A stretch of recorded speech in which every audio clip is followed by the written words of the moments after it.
Hi friends, welcome to ಸಪ್ತ ಹೆಜ್ಜೆ channel. ನಾನು ಸಹನಾ ಶಶಿಕುಮಾರ್. ನಿಮ್ಮ ಒಂದು ಸಹಕಾರ ನನಗೆ ಬೇಕು, ಹಾಗಾಗಿ ನನ್ನ ಚಾನೆಲ್ ನ ಸಬ್ಸ್ಕ್ರೈಬ್ ಮಾಡಿ. ಹಾಗೆ ನಿಮ್ಮ ಫ್ಯಾಮಿಲಿ ಮತ್ತು ಫ್ರೆಂಡ್ಸ್ ಗಳಿಗೂ ಕೂಡ ಶೇರ್ ಮಾಡಿ. ಹಾಗೆ ನಿಮ್ಮ ಅಭಿಪ್ರಾಯವನ್ನ ಕಮೆಂಟ್ ಮಾಡೋದನ್ನ ಮೊದಲು ಮರೆಯೋದಕ್ಕೆ ಹೋಗ್ಬೇಡಿ. ನಿಮ್ಮ ಅಭಿಪ್ರಾಯಕ್ಕೋಸ್ಕರ ನಾನು ಕಾಯ್ತಾ ಇರ್ತೀನಿ.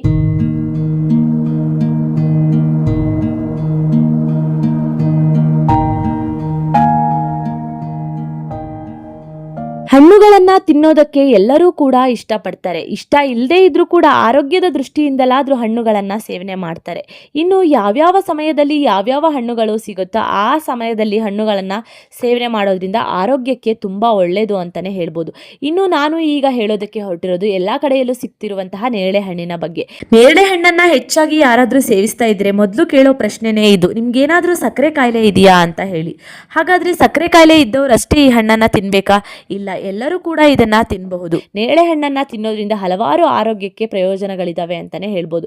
ಇನ್ನು ವಾಕರಿಕೆ ಅಥವಾ ವಾಂತಿ ಏನಾದ್ರೂ ಇದ್ರೆ ಇದನ್ನ ತಿನ್ನೋದ್ರಿಂದ ಕಡಿಮೆ ಮಾಡ್ತಾ ಬರುತ್ತೆ. ಹೃದಯದ ಆರೋಗ್ಯಕ್ಕೂ ಕೂಡ ಇದು ತುಂಬಾ ಒಳ್ಳೆಯದು. ಮಧುಮೇಹ ಇದ್ದವರಿಗೂ ಕೂಡ ಇದು ಹೆಚ್ಚು ಪ್ರಯೋಜನಕಾರಿಯಾಗಿದೆ. ಇದನ್ನ ಸೇವನೆ ಮಾಡೋದ್ರಿಂದ ನಿಮ್ಮ ಸ್ಕಿನ್ಗೆ ಒಂದು ಒಳ್ಳೆಯ ಗ್ಲೋ ಅನ್ನ ತಂದುಕೊಡೋದಕ್ಕೆ ಇದು ಸಹಾಯ ಮಾಡುತ್ತೆ ಅಂತಾನೆ ಹೇಳ್ಬೋದು. ಅಧಿಕ ರಕ್ತದೊತ್ತಡ ಇದ್ರೆ ಇದು ನಿಯಂತ್ರಿಸೋದಕ್ಕೆ ಇದು ಸಹಾಯ ಮಾಡ್ತಾ ಬರುತ್ತೆ. ಇನ್ನು ಇದು ಅತಿಯಾಗಿ ತಿನ್ನೋದ್ರಿಂದ ಹಲವಾರು ಅಡ್ಡ ಪರಿಣಾಮಗಳು ಕೂಡ ಇದಾವೆ ಅಂತಾನೆ ಹೇಳ್ಬೋದು. ಇದನ್ನ ತಿನ್ನೋದ್ರಿಂದ ಸ್ಕಿನ್ಗೆ ಒಳ್ಳೆಯ ಗ್ಲೋ ಅನ್ನಂತೂ ತಂದುಕೊಡುತ್ತೆ. ಆದ್ರೆ ಇದನ್ನ ಅತಿಯಾಗಿ ತಿಂದ್ರೆ ನಿಮ್ಮ ಸ್ಕಿನ್ ಸಮಸ್ಯೆ ಬರುವಂತಹ ಚಾನ್ಸಸ್ ಕೂಡ ಹೆಚ್ಚಾಗಿ ಇರುತ್ತೆ. ಇನ್ನು ಅಧಿಕ ರಕ್ತದೊತ್ತಡ ಇದೆ ಅಂತ ಹೇಳಿ ಇದನ್ನ ಸೇವನೆ ಮಾಡೋದ್ರಿಂದ ಅಧಿಕವಾಗಿ ಏನಾದ್ರೂ ನೀವು ಇದನ್ನ ಸೇವನೆ ಮಾಡಿದ್ರೆ ರಕ್ತದೊತ್ತಡ ಕಡಿಮೆ ಆಗುವಂತಹ ಸಾಧ್ಯತೆಗಳು ಕೂಡ ಇದಾವೆ ಅಂತಾನೆ ಹೇಳ್ಬೋದು.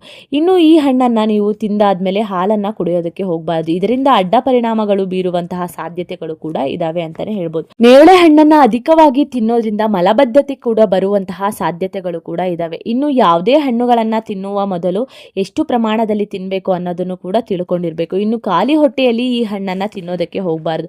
ಅದರಿಂದ ಹಲವಾರು ಸಮಸ್ಯೆಗಳು ಬರುವಂತಹ ಸಾಧ್ಯತೆಗಳು ಕೂಡ ಇದಾವೆ. ನೇರಳೆ ಹಣ್ಣಿನಿಂದ ಎಷ್ಟು ಪ್ರಯೋಜನಗಳಿದಾವೋ ಅದರ ಬೀಜಗಳಿಂದನೂ ಕೂಡ ಅಷ್ಟೇ ಪ್ರಯೋಜನಗಳಿದಾವೆ. ಇದರ ಬೀಜವನ್ನ ಚೆನ್ನಾಗಿ ಒಣಗಿಸ್ಬಿಟ್ಟು ಅದನ್ನ ಚೆನ್ನಾಗಿ ಪೌಡರ್ ಮಾಡಿ ನೀವು ಕೊಬ್ಬರಿ ಎಣ್ಣೆ ಜೊತೆಗೆ ಮಿಕ್ಸ್ ಮಾಡಿಕೊಂಡು ಕೂದಲಿಗೆ ಅದನ್ನ ಹಚ್ಕೊಳ್ಳೋದ್ರಿಂದ ನಿಮ್ಮ ಕೂದಲು ಕಪ್ಪಾಗೋದಕ್ಕೆ ಇದು ಸಹಾಯ ಮಾಡುತ್ತೆ ಅಂತಾನೆ ಹೇಳ್ಬೋದು.